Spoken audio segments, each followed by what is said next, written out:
this or Alexa, yay for you.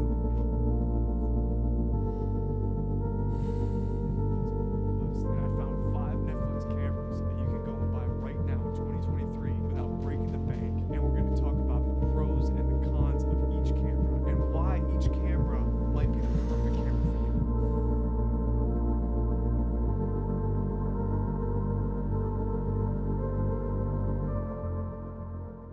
What's good? Hope life is treating you alright. If it's not, don't worry, it'll get better. So this is going to be a little bit different than most of my videos because it's less technical and it's more kind of philosophy as far as cinematography goes. But I have been working on some pretty cool projects, so as soon as those get released, I'll put out a couple more breakdown videos.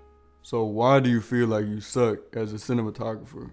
Not the most uplifting topic, but I'm hoping that I can shed some light and provide you with a little encouragement and potentially some ways to get out of that kind of funk you might be feeling. Disclaimer, this is not aimed at people who are very young or early on in their careers. I think like in anything, you'll just kind of suck for a little bit. That's just part of the process. Eventually, you'll figure some things out, think you'll know it all, and then realize you actually know nothing. And that's when the true learning begins. It's a real thing, look it up. It's called the Dunning-Kruger effect. Kind of part of the reason I'm making this video is because I just kind of came out of the little up curve part. On that note, for most of us, hopefully this is a career, not a job, meaning it's something we want to do for the majority of our lives versus just a placeholder for something else. So regardless of where you're at in your career, continue to learn, continue to adapt and try out new things. I promise your favorite cinematographer is still doing that. They're still learning and still experimenting and trying new things, because I think that's part of the process and really what makes this fun. Alright, so first, the idea that gear is more important than ideas. One of the reasons I kind of unintentionally took a break from YouTube and not just making stuff, but I just literally didn't even open up the app is because I felt like 90% of the stuff I was seeing was all about gear and focus on gear. I promise if you talk to your favorite cinematographer, they're not going to be talking your ear off about gear. It's a choice, and like many of the choices you make on a project, they will either add up to it being great or not so great. Blocking, lighting, composition, story, set design, props, actors, performance, visual language, all these things, the colors you use in the film, locations, like I could go on all day. There's so many choices that you make that probably have a bigger impact than what camera you shoot it on. This job is about finding a way to make things look good instead of finding a reason why it can't. And this is my opinion, but I feel like people are buying the same gear, same lights, same film emulations, and then all their stuff looks the same. Sometimes not having something can be your biggest ally because constraints often force creativity. One thing I've been looking into is older cinema cameras. Some of the older cinema cameras produce a much more beautiful image for a way better price. The Sony F55 is kind of like the Venice before they had the Venice. That camera shot Ex Machina? I think it's Ex Machina, right? Deus Ex Machina. Yeah. Ex Machina. Alright, I'm right. Y'all gonna cook me in the comments, but you know what I'm talking about.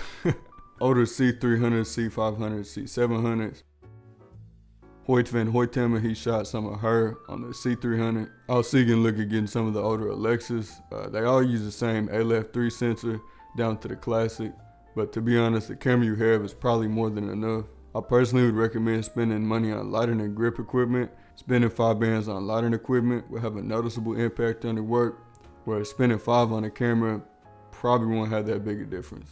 Second of all, too much influence. I think more often than not, over-inspiration can take away from your creativity. I think you can get so focused on copying other people's work that it makes it hard for you to have any genuine inspiration because everything you're doing is pulled from something else. As an artist, taking a break from social media could be one of the most beneficial things for your career. There's nothing wrong with pulling inspiration from your favorite cinematographer, but constantly trying to copy what they do can make it very, very hard for you to grow. Another reason I took a break from YouTube is because half the videos I was seeing was all how to shoot like Roger Deakins, why Greg Fraser and Oren shot on the FX3, how to shoot like such and such. Everybody seems like they want to be like somebody else, shoot like somebody else, light like somebody else, instead of figuring out what makes you unique. Religious or not, God gave you a set of eyes and a brain to see things in a way that's unique to you. Over-inspiration can, 1, make you feel like you're not good enough, and 2, you forget about your own vision because it's so focused on everybody else's. I think apart from taking a break from social media, one thing that can really help is to expand your horizons as far as the kind of art you consume. Whether it's watching films from a different era, looking at paintings, still photography.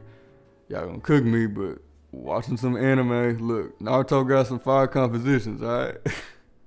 Thirdly, I think there could be too much emphasis on making technically correct images versus making images that you really like. And what I mean by this is focusing on the wrong things and the right things to do, always trying to backlight and do all the things that every YouTuber is telling you to do.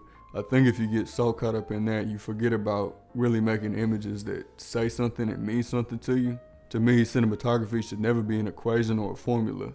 It just puts you in a mindset of worrying about what other people think, not what you think. So don't get caught up in the trap of making technically correct images and lose your whole creative vision when it comes to something.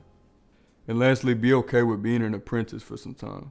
For whatever reason, our generation just thinks that you don't need to study under somebody or learn somebody else's ways, and you're just good enough to do it yourself right then and there. Like, imagine if you was trying to be a blacksmith and you just wanted to start making stuff without ever learning anything. Like, bro, you would probably kill yourself or burn the whole house down.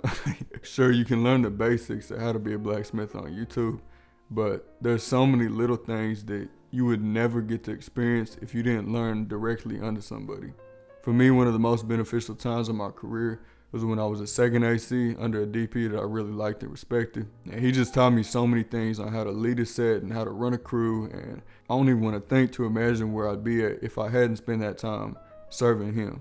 And not just as a DP, but character-wise, there's so much value in humbling yourself and learning the craft under somebody who's way more experienced than you. Even Deakins was an AC for like 7 years before he got the chance to shoot his first feature. And he was like 33 or 34 before he got that opportunity, which is probably a lot older than most of y'all watching this. All that to say, be okay with waiting, because 10 times out of 10, there's a reason for it. All right, giveaway time. Y'all thought I forgot, huh?